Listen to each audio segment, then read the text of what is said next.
What's up, guys? Sub-Zero here, back for another VOD review. Today, we're doing another VOD review of a basically completely unknown player. This is Soldier Gang on the Korean server. I don't know, very, very interesting name. And I wanted to VOD review them because I saw they had a crazy run up to 1590 LP. I mean, look at this. This is just a graph straight up into the... I'm trying to do it the same way that... No, it's got to go like that. Oh, fuck.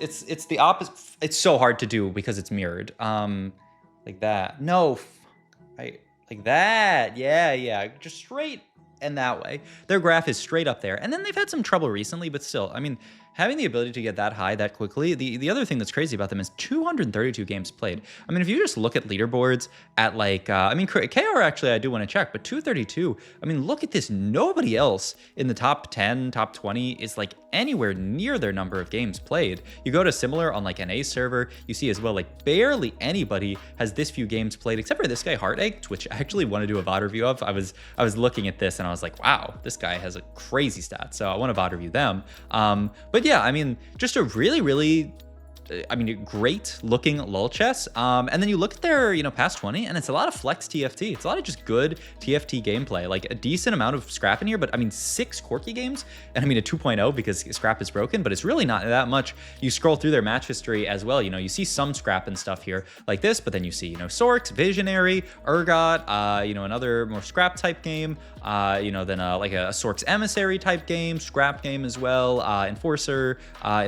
So a lot of different stuff. And this game, they actually played a comp that was, sorry for that, none of those comps. Man, I thought I finally fixed my my VLC messing up, but I don't know. I like updated my graphics card drivers because I thought that was the issue, but maybe I just have to like reinstall VLC or something. I don't know. It's so buggy sometimes, but okay. I think we got to a good spot. So this game actually, it looks like we have a good spot for enforcers, and I will say, getting into this game, I'm making sure that my mic is recording because I'm going to actually have a very intimate knowledge of this game because I have already watched this entire game. I did this entire VOD review and then realized that I did this.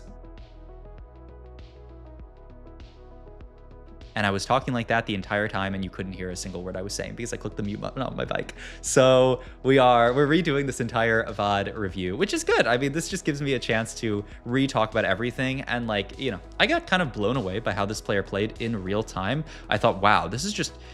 I was really blown away in the VOD review that this player just is a very clean, good TFT player. Look at this. I mean, we play the 4 Enforcer board with the Silver Spoon, which I think is great. The second we pick up Camille, immediately move items over to the Camille. The reason why is because Camille is being buffed by 4 Enforcer. The Trundle is just being buffed by 2 Bruiser. You really want to invest in the units that are being buffed. You just want to make a super unit in TFT. Usually you don't want to spread power around. You just want to make a unit as strong as possible. They made this BT Slam in order to play for win streak, and throughout the entire game, I think this player just made the next best logical idea and jumped from comp to comp to comp in a way that just makes perfect sense. Because right now we have the 4 Enforcer board, and I think this makes perfect sense to play around Enforcers. We have the bow open. We'd love to actually get this Chain Vest, and actually really interestingly, this Chain Vest is on a Smeech here. Smeech, a unit that I think a lot of people have been just more and more excited about. The more that people have played this set, and Smeech has gotten buffed a little bit. But Soldier Gang actually makes a really smart call here, is that we have 4 Enforcer in, and he actually thinks about pivoting into more like Bruiser type stuff. But even this, he says, you know what, we have 4 Enforcer in, but Smeech is so strong as a unit just in the meta right now that I'm gonna move Titan's BT over to Smeech. Smeech also does just a good job with that attack speed of like stacking the Titans. So he actually moves items over to Smeech, which I think is so smart here. Like items onto Smeech. Smeech just a way better item holder in this spot here. Still get to hold on to the powder stuff, and actually holding on to powder pair here with the idea that powder's a nice upgrade onto this board. It's another ambusher. But still at this point, Soldier Gang hasn't really committed to a comp, right? We have this Smeech who's itemized, but this is Enforcer. This could be Ambushers. It can be either one. So, we don't have to hard commit either way. And I think that's something that I loved this game from Soldier Gang is Soldier Gang never, like this entire game hard committed to a comp without knowing that that they had kind of like exhausted all of the possibilities of their spot and just realized that that was the best spot for them to be playing. And we can talk about that with augment choices later. I guess while we're waiting for the Krugs, I also look at that. I finally set up a picture on my on my blank wall. It is now no longer, people compared it to looking like a prison. It now no longer looks like a prison. So pretty sick for that. The artist is named Polarts, Polarts. And I got this print. I just saw they like tweeted a picture of it, and I was like, wow, that looks really pretty. And so I got it. It's Chapel Roan actually. I mean, I think some people know I'm a Chapel Roan fan. Yeah. I don't have to get into it because people are gonna. In any case, we get 3 Ambusher in here on the level up. I think this makes us a lot stronger. And if we were to play an Ambusher game, I think Onyx Spark makes perfect sense. But look what Polarts does in this Polarts, but the artist. Look what Soldier Gang does in this spot. I think it's so smart. They don't slam Spark here. It's so important to not slam Spark here because there's no reason to slam Spark. Look at this fight, right? We're fighting this incredibly weak board who's essentially full open to us in this spot. So there's no actual reason to slam Spark here. Hopefully my VLC doesn't glitch out. It didn't, yay. But there's no reason to slam Spark here. And I think so many players would just say like, okay, I'm gonna slam Spark here. The problem though is if you slam Spark here, it makes it so much harder for you to actually play an Enforcer game. What if you were to get Enforcer +1 off Augment? So they're keeping both options open in this spot. Then first option we see here at 3-2 Ambusher Crest. Boom! All of a sudden we have a Camille 2. We can play around Ambushers, and you know what? Soldier Gang is also going to do in this spot, immediately move items back to the Camille. These items have done a really interesting transformation from Trundle to Camille to Smeesh back to Camille. But it's so smart. We have a Camille 2. She's being buffed by 4 Enforcer and 4 Ambusher. And so every single round, Soldier Gang is just making sure we're itemizing the strongest unit and that we're playing the strongest board. Makes the Onyx Spark, but throws it onto Camille because Camille is going to survive the longest on this board once again. Consolidate power in one unit. So we put this mark onto the Camille. And look at this. This is actually a really difficult fight. We're up against a Swain 2 that's itemized, but having these items on Camille makes her tanky enough and she actually survives throughout the entire fight and we end up winning it. We're also holding on to a couple units, but then actually decide to sell off stuff like the TF there. This is so smart as well in order to make gold because we're not actually that likely to play that comp. Also holding on to the Heimer Ezreal here, which I think is crazy, but you know, we hit the Loris 2 here, we hit the Maddie 2. Those units immediately go onto our board. The TF comes off of our board, and we actually sold that TF pair in order to just make gold because it's very unlikely that we're actually playing around TF this game. Now, we are going to fight a board that ends up actually giving us a lot of trouble this game, which is this player who ended up actually playing a pretty interesting like quick striker reroll setup here with this triple itemized Akali already. It's pretty interesting that they did so well with that board, but yeah, I mean, honestly, it would be cool to VOD review them as well. Okay, so there's an Echo and Carousel. We'd love to be able to take that, but we just simply cannot pick that up. There's also a Glove, which we'd love to pick up, which we simply cannot as well. Soldier Gang opts to just take Bow here. I think because it's like a 3 cost and like maybe we could use that to make some kind of like heal cut item or something like that. I'm actually not that sure about the reasoning behind this pickup, but you know, I think it's fine. We actually pre-level up to just to 50 gold, but decide not to level here because there's really not that much to add, and because we're not in a win streak anymore. We just lost our last fight, so who really cares if we level or not here? So why not just make 50 gold, chill for a round? We can level next round really easily, but there's no real need to level here. Win or lose, it's not a huge deal in this spot. And like, yeah, we can level for a Trundle, but there's no streak to play for. So why level? Just once again, I feel like every decision that Soldier Gang made this game was just a very high quality decision. Here we have the lobby scout, so let's actually just bring it down to 0.5. Why haven't I done this before, by the way? Just bring it down to like a slightly lower speed, and then you can just see everyone's boards. Oh, actually, bring it down here because now we're going to do the lobby scout actually. So yeah, let's look at this. We see this. We see this is the guy we have to worry about. This guy is for Sentinel, and this is like a Sentinel Trist board.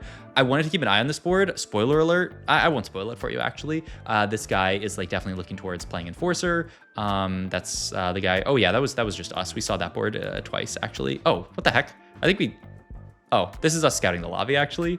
Well, that was, honestly, I think slowing it down made things even more complicated, but you know what, whatever, we made there. I think my VLC bugged out, but I mean, who cares? We scouted most of the lobby. The other thing to point out that you guys didn't see is there's these two people are visionary players contesting each other, which is, yeah, just a bit unfortunate for them. I don't know why. I mean, one person had Starry Night, so I guess they said Starry Night, I'm forcing visionaries, but the other player, Yeah, I don't know. It's two people contesting each other, Visionaries, which is actually, yeah, that last place, the Jin guy is the Starry Night guy, I believe. So interesting. But yeah, I mean, at this point, we're very, very healthy. And we're leaning towards, obviously, playing around amateurs in this spot. Actually think about potentially playing around the Elise, but opt to not do it. We're also scrapping this bow onto Trundle, which is another just beautiful little small optimization in this point. At this point. But here's the other thing is there's actually like two lines that you can play from this spot from amateurs, which is kind of interesting. You can play the reroll variant of amateur where you can roll down and play for Smeech 3. Or you can play the like fast 8 version where you play around having multiple echoes and just like playing as many high quality units as possible. You can get Jinx in easier because obviously you're rolling on level 8. And I think in this spot, Soldier Gang is actually thinking at the level 8 version because we only have 2 Smeeches at this point. And if we were to play the level 7 version of the comp, then we would be rolling here, right? So we're going to make the Hodge, we're going to make the Warmogs as well, which is a pretty easy slam in this spot. But I think right now Soldier Gang is saying, I want to play just the fast 8 version because I have a lot of gold here. I only have Smeech pair, so it's going to be pretty hard for me to actually find like Smeech Threech from this spot here. So I'm just going to go level 8. Maybe I'll find a Smeech Threech, but overall I'm just playing more for Echo. I have pretty good items for Echo as well, so I can just play either way. So that's the idea in this spot, is to play around the fast 8 variant of Ambushers. But we're about to go into Augment here, so I mean, no need to commit to anything immediately, right? Augment here, Bronze for Life, Sponging Coronation. I think Coronation is a pretty easy pickup in general in spots like these, so you can definitely reroll Bronze for Life and Sponging. Bronze for Life pretty hard when you want to play vertical ambushers. But there's another like little twist to this as well. Trifecta here. Not an augment that I really see people that excited about, but if we were to play the reroll version of this comp, if we were to go for all 3 stars, it makes a lot of sense. It's attack speed and HP. It's going to make our tanks tankier. Our Loris, our Smeech, and our Scar are the units that we're going to end up getting buffed here from the trifecta, so it works actually. And so Soldier Gang says, you know what? I see trifecta here. I'm going to take trifecta. And then what I'm going to do is I'm not actually going to push 8 in this spot. I'm going to roll on 7. Immediately finds a Jinx, which is pretty great. And a lot of Scars, actually. But this was such a smart call to say, you know what? I took the reroll version of the augment. I'm not going to push fast 8 because I need to hit everything 3-starred for this augment to be really good. So I'm just going to do this. I'm going to reroll on level 8, or on level 7, not level 8, very, very critically. We're not going to push 8, and we're going to use all of our gold on level 7 to try to hit our 3-stars. I think this was just such a smart call from this player to say, you know what? It doesn't actually make sense for me to do the level 8 version of this comp. But, had they hit some kind of augment that really incentivized the level 8, I think they certainly would have gone for it here. So I don't know. It's such a smart, I just think they played this game of TFT so intelligently, just every piece of the way, just saying, I am not going to commit to a line until it actually makes sense. I'm not going to commit to an item slam until it actually makes sense. But the second that the item slam makes sense, the second that the line makes sense, they go for it. It feels like perfect TFT to me. Like I don't think like this far into the game, I don't think I've seen really a mistake from Soldier Gang. I think they played this game out absolutely perfectly, and I mean they're getting rewarded for it. 59 HP, and now we're going to drop down a little bit because we obviously don't have the Smeech 3s yet. I think they go for bow here, which I think is absolutely perfect. 1, it's a red buff, so that's heal cut. And 2, we can throw that onto the Jinx, actually, which is attack speed on the Jinx.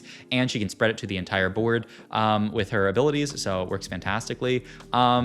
If there's one thing that I think is a bit strange here, it's actually this pretty deep roll down here. I do think it's pretty intelligent to actually not care that much about the Loris 3 here, just because we aren't that rich. I am surprised, honestly, that they held these Camille's for so long, just because Camille 3, I don't think you're that excited to play around Camille 3. So yeah, I'm a bit surprised that they actually spent this long looking at Camille. But I mean, we're getting a little bit low here, down to 49 HP. So I do think the rolling makes a good amount of sense, and we're really close to stuff. So go into Anomaly here, freestyling, fortified, pretty bad. Fireball, hunger for power, interesting but pretty bad. Laser eyes, pretty bad. Thorn skin, pretty bad. Call the Weak is the first like really acceptable option, and it is pretty good. The crit strike chance onto amateurs is pretty nice. Also, targeting the lowest percent health enemy just means that Smeech can prioritize really low HP targets and kill them. We roll down a bit, pick up the Scar 3. I was for a while surprised that Soldier Gang didn't move items over, and then I realized, well, I mean, we can't move items over. We have a Garen. We have no removers at this point, which is actually a little bit of the downside to just moving those items over perfectly earlier and just having them bounce around to the best spot. But I mean, if that's the cost of it, then I think that's perfectly fine, because Soldier Gang got to play a fantastic early game because they decided to move these items and bounce them around so much. So really nice spot here, honestly. 49 HP. The only downside is we only have the 7 Smeeches. We really need to get to Smeech 3 each because that is where the board gets really, really strong. And also a lot of our power is concentrated in him with our Prismatic as well, the Trifecta. So yeah, I mean, we need to get to Smeech 3. All right, we pick up a glove here, just gonna make gold in this spot here, and then immediately start rolling again to look for Smeech. Do pick up Garen Pair here, which is nice. Pop the Anvil already. And I think I was thinking last Whisper here in this spot, but actually this ends up, yeah, being another smart call from the player known as Soldier Gang here. Takes the TG, saying, you know what, Armor Shred really not that important on someone like Smeech.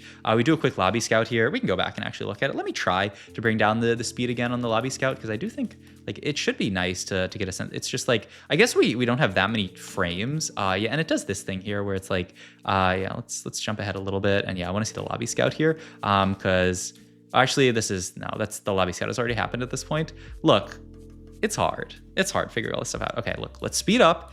And then we get to the Lobby Scout at the start of the round. It's like right here, I think. And then we'll bring down the speed. Yeah, okay. Yeah, okay. Half speed, we'll do this. So we have this board. We have this guy who actually made it to 6 Visionary. Though this is actually 6 Visionary Heimerdinger. This is not the Visionary player. This guy is just a strong 6 scrap board. This guy is another 6 Visionary, but this is the guy who's actually playing Renata Reroll. Look at these items, by the way. Archangel, Deathcap. I mean, it's just a crazy setup, I'll say, but ended up pretty contested, so it's rough. My VLC is bugging out a little bit, so we don't get to see one person. This is a 4 Form Swapper board as well. I didn't even see this the first time I bought a review. That's crazy. And this is the other guy. And actually, no, this is the Sentinel guy that I wanted to keep an eye on. I think this board just sucks, honestly, watching this comp. So yeah, I think the only one you missed was the one guy who was contesting. I don't know. I'm gonna reinstall my VLC after this VOD just because, yeah, it's so weird. I don't know. I updated my graphics card drivers because I thought that was the issue. Look at this fight as well, by the way. Just barely the Smeech, conquers all in this spot. We're continuing to just roll down, dig for Smeech 3, but we don't have it yet, which is so tough to get there. Like we need Smeech at this point. We're 49 HP, but if we don't hit the Smeech 3, we actually like run the risk of bot 4ing. We're gonna take some bad losses this stage if we don't get this Smeech 3 online soon, especially because we don't have Echo 2 either. We're going to fight this Heimerdinger board, and without Smeech 3 and without the Echo, it's just tough to have the damage to get through the Gunblade and everything that the Heimerdinger's got in this spot. So yeah, he just kills our entire board off. The Elise also does good work there. So yeah, really tough. I think, let's see, it's this round actually that once again Soldier Gang just makes a really intelligent decision. I am 1 Smeech off of hitting Smeech 3 in this spot. I need to hit Smeech 3 for the game to be playable.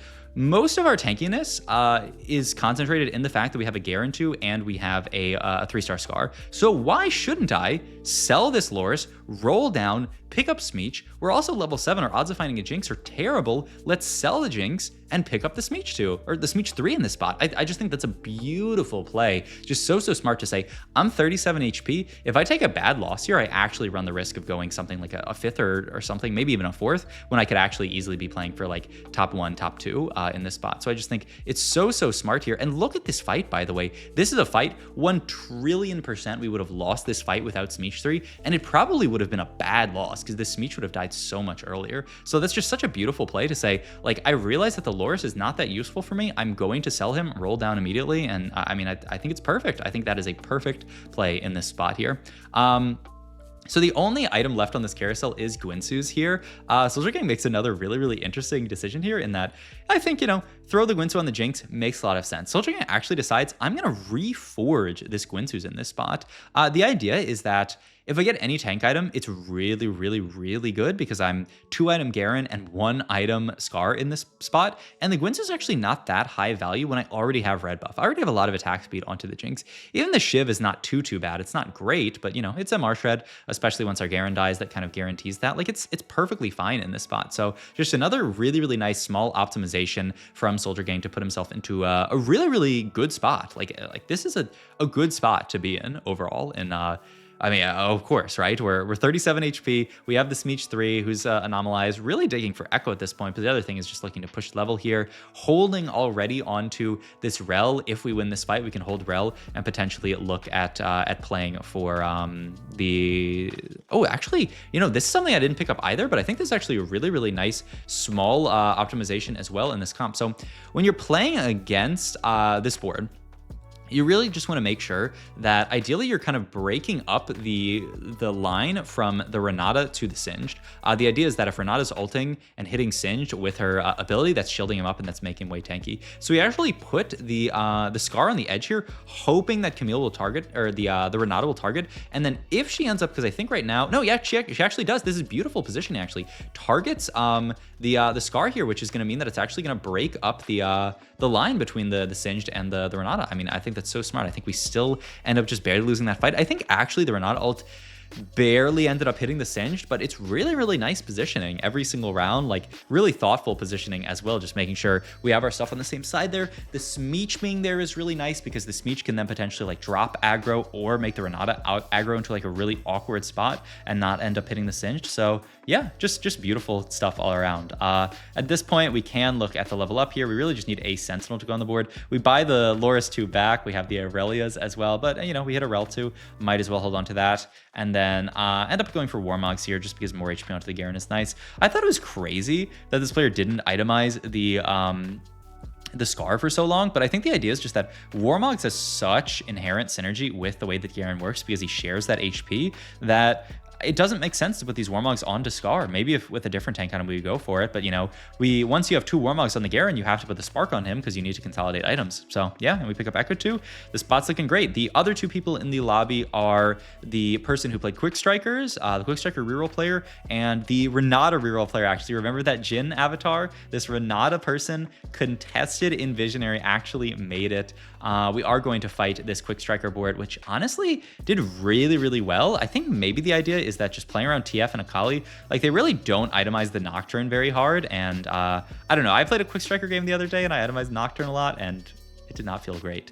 So they're playing this version that plays more around Akali and TF, and yeah, it really feels like Nocturne is basically just the Ornn item check. If you have the range extenders, you can play around him. If you don't have it, probably shouldn't be playing around him. So, you know, definitely is something to think about when you're trying to consider who to itemize and stuff like that. But okay, we end up fighting them again. Actually, we just fought their clone to them. They also have the infectious Anomaly, which is really scary because, you know, getting to this far into a game means that they are really, really strong. Do a quick lobby scout there because, I mean, look, the thing that I have programmed just does it at certain time intervals. I have no way of knowing, but you can kind of start to see like this fight is really, really tough for us. We pick up the Mel here, which is really, really nice. It's just maybe some extra shielding onto our board. We're still just playing the Sentinel +1 here, so it's not great. We even have the potential of randomly hitting a Mel 2 here, but not gonna end up happening. The Amateur +1 over to Mel I think is fantastic as well. And the BT, it's a pretty cool Mel setup here. And then frontline the Mel, kind of similar idea to like frontline Corki, where it's like she's gonna dash back as long as she doesn't get blown up, she's gonna be okay. And she takes a little bit of aggro, but then dashes back here. And yeah, I mean, our board's strong. Sadly though, this Quick Striker board is too much, so it ends up only being a second. But I think this is a beautifully played game. Like I did not see an error within this game, I think, except maybe like a little bit of the way that we rolled down, didn't hold on to the Loris and like rolled down a bit and like held on to those Camille's was a bit odd. But I think like overall, I just think this game was beautifully piloted. So many small optimizations with the items, with the positioning, with the comp selection. I think was the big thing, is like figuring out what line to play. I think it was a beautifully played game. So yeah, I hope you guys enjoyed it and hope you guys think so as well. So hope you guys enjoyed this video. If you did, please like, comment, subscribe to the channel if you enjoy my content. If you check out a single link down below, check out my Metafy. I've been doing a lot more coaching. I've been actually like putting way more work into it. Like I want it to be a very, very high quality product. Let me see if I can pull this up for you guys, because this is something that I'm going to start doing as well, is like coaching, like these kind of like coaching note sheets as well. So like after every session, this is something that one of my students suggested to me, and I said, you know what, this is a genius idea. I'm just going to do it. So every session, I'm gonna have like a link to the VOD, the comp that you played, obviously what rank you are and stuff like that, and then go through. We can check off like the things that you did well in this session, and then type out notes to them. And so then you can go and look back on this and say like, okay, this is what I've been doing well, this is what I've not been doing well, and then you can like learn from that, and you know, we can get over, you know, if you do multiple sessions with me, then you can get kind of like an idea of like what, you know, things you need to work on in general, what things you don't need to work on. So shout out to the student who suggested that. It's such a smart idea, and you know, good for all the future students who can take advantage of that. So if that's something you're interested in, links down below. I will see you guys in the next video. Thank you guys as always for watching. I really appreciate it. And yeah, I'll see you guys in the next one. Goodbye.